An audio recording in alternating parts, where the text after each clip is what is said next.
Hi hello வணக்கம் welcome back to our channel Jaisrikanth kitchen and vlogs. இன்றைக்கி இந்த வீடியோவில் பார்த்தீங்கன்னா நம்ம ஆலு டிக்கி பண்ண போகிறோம். டிக்கா கிடையாது, டிக்கி. ஸோ ஆலு டிக்கி வந்துட்டு எப்படி பண்ணுறதுன்னு உங்களுக்கு காமிக்கிறேன். வெறும் சிம்பிள் இன்க்ரீடியன்ஸ் தான் வந்து எடுத்து வச்சுருக்கேன். உருளைக்கிழங்கு வந்து வேக வச்சு நான் எடுத்திருக்கேன். ஓகேங்களா, வேக வச்சு எடுத்திருக்கேன். ஸோ இது வந்து பாயில் பண்ண பொட்டேட்டோஸ், உருளைக்கிழங்கு, அதுக்கப்புறமா கார்ன்ஃப்ளவர், தேவையான அளவு உப்பு, ஒரே ஒரு பச்சை மிளகாய் வந்து சாப் பண்ணி சேர்த்துருக்கேன், கொத்தமல்லி, அதுக்கப்புறமா சாட் மசாலா நல்லா டேஸ்ட்டுக்காக கொஞ்சம் நல்லாயிருக்கும். ஏன்னா நம்ம எனக்கு வந்து ஸ்டார்டர் பண்ண போகிறோம் சாட் ஐட்டம். ஸோ அதுக்காக தான். அதுக்கப்புறமா இஞ்சி பூண்டு பேஸ்ட். இப்போ வந்து இந்த உருளைக்கிழங்கு வந்து நல்லா வேக வச்சுருக்கேன் பாருங்கள். இந்தளவுக்கு சாஃப்டாக வந்து நான் வேக வச்சுருக்கேன். இது எல்லாமே ஃபுல்லாக நம்ம வந்து கையால் வந்து நல்லா ஸ்மாஷ் பண்ணிக்கலாம். ஸோ இது வந்துட்டு நல்லா கையாலே நான் வந்து ஸ்மாஷ் பண்ண போகிறேன். அதுக்காக தான் நான் வேக வச்சு நான் எடுத்திருக்கேன். ஸோ கட் பண்ணி நான் வேக வச்சுருக்கேன். எதுக்குன்னா உள்ளே ஏதாவது வந்துட்டு இருந்ததுன்னா அப்படின்றதுக்காக நான் கட் பண்ணி எடுத்திருக்கேன். ஸோ இது ஃபுல்லாகவே நம்ம ஸ்மாஷ் பண்ணிடலாம். இப்போ இதில் இஞ்சி பூண்டு பேஸ்ட் வந்து 1/2 ஸ்பூன் நான் சேர்க்குறேன். அதுக்கப்புறம் பச்சை மிளகாய், சாட் மசாலா, சாட் மசாலா வந்து ஒரு 1/2 ஸ்பூன் நான் சேர்த்துருக்கேன். ஸோ தேவையான அளவு உப்பு நம்ம ஆட் பண்ணிக்கலாம். ஏன்னா நான் உருளைக்கிழங்குல உப்பு சேர்க்கல, இந்த உப்பு தான் வந்து தேவைப்படும்.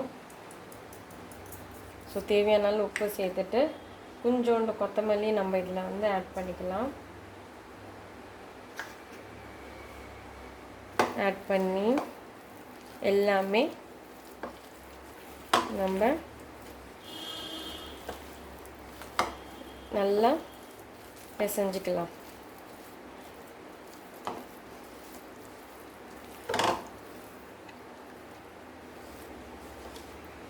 பிசைஞ்சிட்டு இப்போ நம்ம இதை என்ன பண்ணணும்னா கையால் நல்லா வடை தட்டுற மாதிரி நம்ம தட்டி எடுக்க போகிறோம். ஜஸ்ட் வந்துட்டு எடுத்து பாருங்கள், நல்லா ரவுண்டாக ஷேப் பண்ணிவிட்டு கார்ன்ஃப்ளவரில் இது மாதிரி டிப் பண்ணி கார்ன்ஃப்ளவரில் இந்த மாதிரி டிப் பண்ணிவிட்டு இப்போ ஒரு பிளேட்டில் வச்சுட்டு நம்ம ஃப்ரை பண்ணிக்க வேண்டியது தான். இதே மாதிரி இன்னொன்று நான் உங்களுக்கு காட்டுறேன். எடுத்து எடுத்து எடுத்து ஜஸ்ட்டு வந்து இந்த மாதிரி ப்ரெஸ் பண்ணிங்கன்னா உங்களுக்கு கரெக்டான ஷேப் வந்துடும். எடுத்து கார்ன்ஃப்ளவரில் இந்த மாதிரி டிப் பண்ணி கோட்டிங் கொடுத்துருங்க. கொடுத்துட்டு இப்போது இது ஃப்ரை பண்ணிக்கணும், ஆயிலில் ஃப்ரை பண்ணிக்க போகிறோம். ஸோ எல்லாமே வந்துட்டு இந்த மாதிரி ரெடி பண்ணி வச்சுக்கிட்டேன். இப்போ நம்ம வந்து ஃப்ரை பண்ணிக்கலாம் ஆயிலில். ஸோ ஆயில் சேர்த்து நான் ஃப்ரை பண்ணுறதுக்காக ரெடி பண்ணி வச்சுருக்கேன். ஸோ ஆயிலும் வந்துட்டு ஒரு மிதமான சூடில் இருக்குது, ரொம்ப ஹாட்டாக இல்லை. இப்போ நம்மளோட டிக்கி வந்து ஒன்றொன்னா நம்ம இதில் ஆட் பண்ணிக்கலாம்.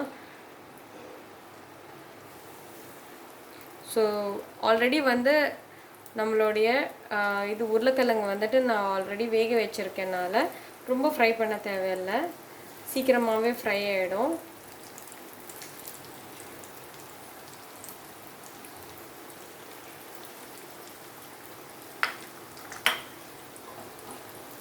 ஸோ இது வந்து கலர் சேஞ்ச் ஆகிடுச்சுன்னா நம்ம எடுத்துடலாம். நல்லா ஃப்ரை ஆகிட்டுருக்கு. இதே மாதிரி நல்லா கலர் சேஞ்ச் ஆகணும். நல்லா கோல்டன் கலரில் வந்ததுக்கப்புறமா நம்ம எடுத்துடலாம். ஸோ இது வந்து நல்ல கலராக வந்துடுச்சு. இப்போ நம்ம இதை ரிமூவ் பண்ணிடலாம். ஸோ எடுத்து நல்லா இது சூடாக சாப்பிட்டோம்னா நம்மளோட ஆலு டிக்கா ரெடி. ஸோ அவ்வளோதான், நம்ம சர்விங் பிளேட்டில் சர்வ் பண்ணிக்க வேண்டியது தான். சுட சுட ஆலு டிக்கா ரெடி.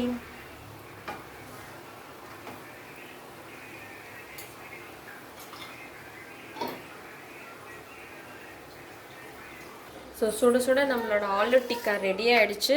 இதோட வந்துட்டு கொத்தமல்லி வந்துட்டு நம்ம தூவி கார்னிஷ் பண்ணிட்டோம் அப்படின்னா சூப்பரான நம்மளுடைய ஆலு டிக்கி ரெடி. நீங்களே வீட்டில் ட்ரை பண்ணுங்கள். இது டொமேட்டோ கெச்சப்பெல்லாம் வச்சு சாப்பிட்டிங்கன்னா இன்னும் சூப்பராக அருமையாக இருக்கும். அவ்வளோதான். ஸோ மறக்காமல் நம்ம ஜெய்ஸ்ரீகாந்த் கிச்சன் அண்ட் வ்ளாக்ஸ்க்கு சப்ஸ்கிரைப் பண்ணிவிட்டு லைக் பண்ணுங்கள், அப்படியே ஷேர் பண்ணுங்கள். நீங்கள் வீட்டில் ட்ரை பண்ணி எப்படி இருக்குன்னு சொல்லுங்கள். தேங்க்யூ ஃபார் வாட்சிங் திஸ் வீடியோ. பாய்.